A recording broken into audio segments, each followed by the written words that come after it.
ao lado do sofrimento extraordinário que passa o povo brasileiro, jamais atingirá os seus grandes objetivos sem que se realize no Brasil as reformas de base reclamadas por toda a nação.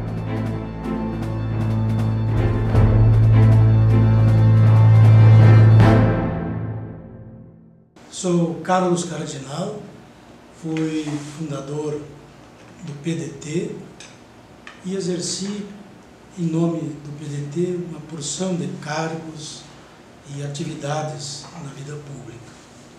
Fui secretário municipal, secretário estadual, presidente de autarquias, fui prefeito, fui deputado federal por 3 mandatos e, ao longo do tempo, sempre tive uma grande admiração pela figura humana do presidente João Goulart e pela sua obra política, que tenho certeza continua contribuindo para o nosso Brasil.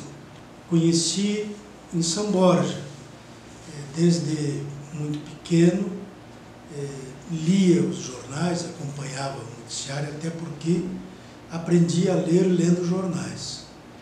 E eu conhecia a estrutura dos governos e, como meu pai era janguista, tinha uma atenção especial para o Dr. Jânio. E num carnaval, eu era criança, fomos convidados pela família Pieiros de São Borja e fomos ao carnaval. E num baile infantil, no clube comercial, estava o Dr. Jânio. Estava acompanhando o João Vicente e a Denise, que eram crianças na época, e o Dr. Jânio, além dos filhos, levou um enorme saco de confete, outro saco de serpentina, e autorizou os garçons a distribuírem refrigerantes para todas as crianças. E ele conversava, ria, brincava com as crianças que se aproximavam dele. E eu fui uma dessas crianças. Então me marcou muito a figura simpática, carinhosa do Dr. Jânio com os filhos e, evidentemente, a atenção, porque eu olhava e ele sentou assim, junto a uma mesa e estendeu a perna numa cadeira e ali ele colocava as crianças no colo e me chamou muita atenção porque era o vice-presidente da República ali em São Borja, com as crianças dando alegria para tanta gente. Os movimentos golpistas vinham de longe. Já aconteceu com o presidente Vargas e aquele movimento para fazer com que as forças que vinham defendendo um outro sistema, que vinham defendendo os governos autoritários, a proposta de governos autoritários, aquilo continuava. Conseguiram derrubar o presidente Vargas e o Dr. Jânio, como principal herdeiro político de Vargas, evidentemente era muito visado e sempre foi muito visado. Quando veio o golpe de 64, o Dr. Jânio estava na China como vice-presidente da República, fazendo aquilo que hoje todos consideram muito. Na época, a República Popular da China, comunista, era fechada. E o Dr. Jânio, pela visão de estadista, de homem público e defensor do agronegócio especialmente e das atividades rurais, foi na China exatamente para abrir portas, prospectar mercados, porque naquela época a China já se tornava uma grande consumidora. E hoje o Brasil, e especialmente o Rio Grande do Sul, produzem especialmente para o mercado chinês. Eu estou falando das carnes, da soja e de outros itens agrícolas. Era a visão de estadista de João Goulart ir na China, mas naquele momento os inimigos, os adversários, usaram a presença do Dr. Jânio na China como mais um motivo para impedi-lo de assumir a presidência da República. Vejam como o destino e o tempo nos fazem compreender muitas coisas. Eu enxergo o Dr. Jânio de São Borja a Pequim, nesta nossa modesta conversa, mas na figura do estadista, que estava lá fazendo o que hoje todos dizem, nós observamos, as comitivas brasileiras que vão à China fazer negócios, pois o Dr. Jango abriu estas portas lá atrás.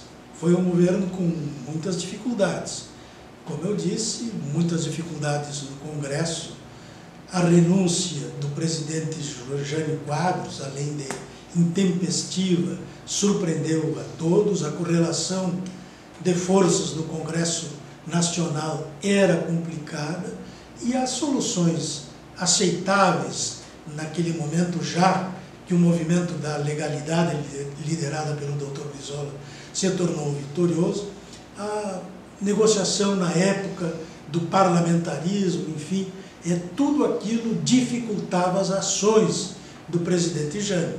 Mas, enfim, ele em pouco tempo fez o que muitos presidentes não fizeram em muitos anos. Eram tão necessárias e são tão necessárias nos dias de hoje. É claro que existiam coisas assim inacreditáveis naquela época, como a lei da remessa de lucros e a própria especulação imobiliária. O governo investia milhões e milhões abrindo novas estradas. E as pessoas iam lá e compravam por pouco mais de nada e passavam a fazer especulação imobiliária em cima da infraestrutura construída com o dinheiro do povo brasileiro. E aí veio uma proposta de reforma agrária, aliás, uma reforma agrária respeitando a propriedade privada e dando oportunidade para os pequenos agricultores, porque não adianta produzir sem estrada, sem escoamento. Até hoje nós vivemos essas dificuldades. Então, as reformas da época, e hoje as pessoas não falam muito, mas sem uma reforma eleitoral que faça com que a eleição seja uma coisa séria, honrada, sem compra de votos e sem venda de votos, porque muitos se elegem de um lado e passam para outro. Enfim, nós temos que ter uma reforma eleitoral que garanta a vivência dos partidos políticos, que na democracia não tem outro jeito de fazer política a não ser através dos partidos políticos, mas tem que ter respeito pelos partidos políticos. Quase todas as nações do mundo usam sistemas eleitorais, como listas partidárias, voto distrital misto, enfim, onde os mandatos passam a ser dos partidos políticos e não dos políticos. Enfim, a reforma eleitoral é muito necessária, mas a fiscal continua sendo requerida por muita gente, porque tem muitos estados que perdem muito, né? O caso do Rio Grande do Sul, com a Lei Candir, onde o governo federal interferiu no principal imposto estadual, que é o ICM, no caso mais específico da soja, mas outros produtos estão incluídos aí nas exportações. Enfim, é a reforma fiscal necessária. Portanto, mais uma vez o Dr. Jango, na frente do seu tempo e com uma visão de estadista, propôs as reformas de base. Uma ação muito concreta das forças políticas que se opunham às propostas que vinham com mais clareza desde os tempos do presidente Getúlio Vargas, que fortaleceu sobremodo a economia nacional. A criação da Petrobras desgostou setores importantes do capitalismo brasileiro e a criação de outros instrumentos que tornariam o país uma grande potência. Aliás, o presidente Vargas, desde que foi governador do Rio Grande, desde a criação do Banrisul, do nosso Banco do Estado do Rio Grande do Sul, como um instrumento de apoio efetivo à agropecuária, à indústria e ao comércio gaúcho, desde aquela época, estas forças viam os governos trabalhistas como adversários do ponto de vista ideológico, sempre com a mesma história do capital estrangeiro, da terceirização, contra o fortalecimento das empresas públicas e assim por diante. O que nós assistimos ali foi o recrudescimento também da questão internacional, da guerra, da chamada Guerra Fria entre Estados Unidos e os aliados, com a Rússia e, num outro momento, com a China. Então, ali um embate internacional e o Brasil, evidentemente, que se envolveu nisso.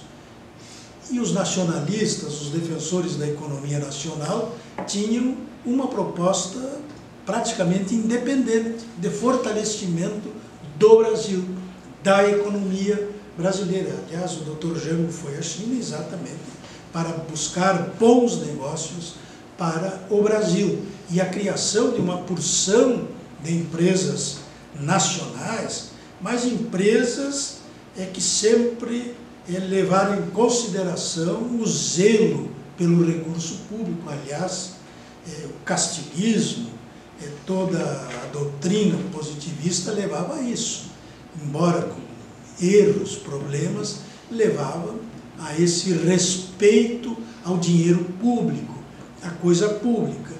E sempre houve esse embate entre o público e o privado. E muitos políticos nunca entenderam isso, dificilmente vão entender isso. Sempre vão achar que se é público tem que dar um jeitinho, tem que tirar daqui, tem que tirar dali, enfim. Mais ou menos é isso. Não é fácil de qualificar aquele momento, hoje seria um outro momento, mas a verdade é que houve ali um embate entre as forças nacionalistas que estavam criando uma estrutura forte para o Brasil e aqueles que defendiam outras propostas. A soberania nacional está dentro desse quadro. O Brasil tem todas as condições para ser um país sem fome, sem miséria, um país onde as oportunidades de estudo sejam para todos. Isto nos remete assim, a um pensamento decisivo com relação ao nosso país.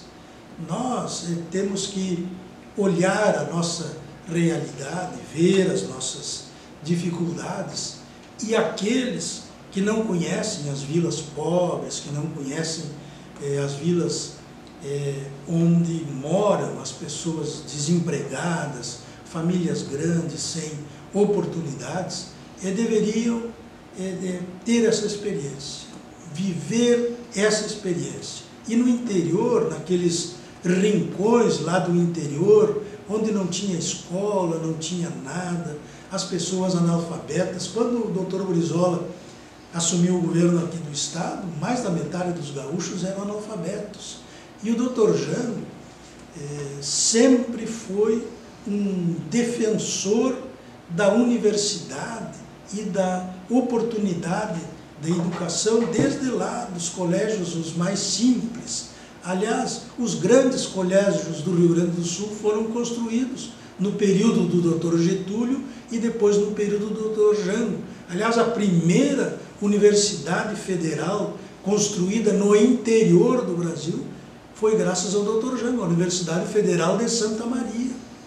Claro que o Dr. Mariano da Rocha teve um papel importante, mas se o Dr. Jango não fosse o vice-presidente da República, não teria saído a Universidade Federal de Santa Maria, que era e que é até hoje a grande oportunidade para muita gente estudar numa escola pública e gratuita. Eu sempre admirei muito a figura do Dr. Jango, porque foi como isto que a gente às vezes faz uma análise. Ele morreu com 56 anos e morreu depois de 11 anos de exílio. Portanto, ele saiu daqui com 40 e poucos anos de idade e já tinha sido presidente da República, vice-presidente da República, deputado federal, deputado estadual. Enfim, foi uma passagem muito rápida, mas uma passagem que deu tempo para ele marcar muitas coisas. A inovação, por exemplo. Ele fez muitas coisas até do ponto de vista pessoal, particular, que as pessoas assim ficavam admiradas. Vou dar um exemplo. Eu falei que conheci o Dr. Jango num carnaval infantil lá em São Borja, pois no clube de São Borja não entravam negros. Isto não faz tanto tempo que acontecia, não era só em São Borja, em todo o Rio Grande do Sul e em todo o Brasil. Pois o Dr. Jango, moço alegre, conseguiu fazer com que os primeiros negros entrassem no clube, através de um bloco de carnaval. Estava a rainha do carnaval, que era negra, e ele conseguiu, com a diretoria do clube, fazer com que aquele bloco desfilasse lá dentro do clube. Isto foi um comentário assim generalizado da figura, assim, mas como que o Jango, chamavam de Janguinho, como é que o Janguinho vai fazer isso? Era um homem inovador, e foi inovador em tudo na vida. E o Dr. Getúlio, convenhamos, era um dos políticos mais experientes desse país vivido, tinha uma afeição muito especial pelo Dr. Jango, exatamente porque via nele a figura do inovador, a figura do criador, de quem olhava os destinos do país de uma forma eficiente e efetiva. Jango foi uma espécie de síntese daquilo, me permitam dizer, que nós, missioneiros, entendemos a política. Uma síntese das melhores coisas que o nosso país já fez.